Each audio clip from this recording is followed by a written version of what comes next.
Stop deporting workers!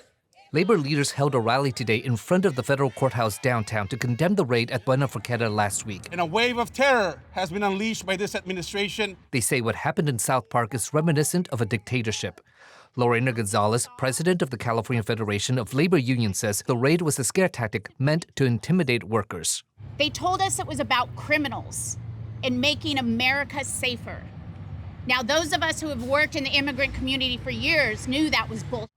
Buona Forchetta posted a note on its door saying all locations in San Diego and Orange counties are closed Monday and Tuesday. People have been leaving flowers here in support of the workers. In the warrant released yesterday, it says about 50% of the workers use fake documents to obtain work. Labor leaders say today that's no reason for the show of force Friday. They handcuffed workers, they fired explosives near families, and they've left workers and families trembling.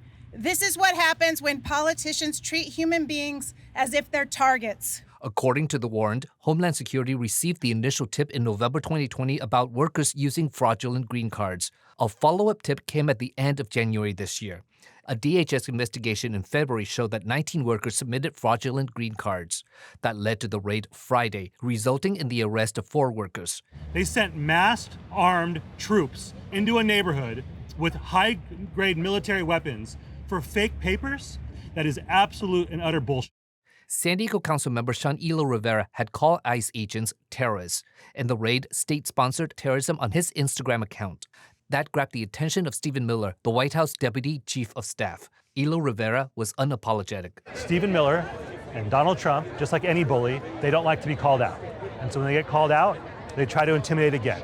I called him a fascist because he is a fascist. Buona Forchetta says it is still reviewing the allegations stated in the warrant.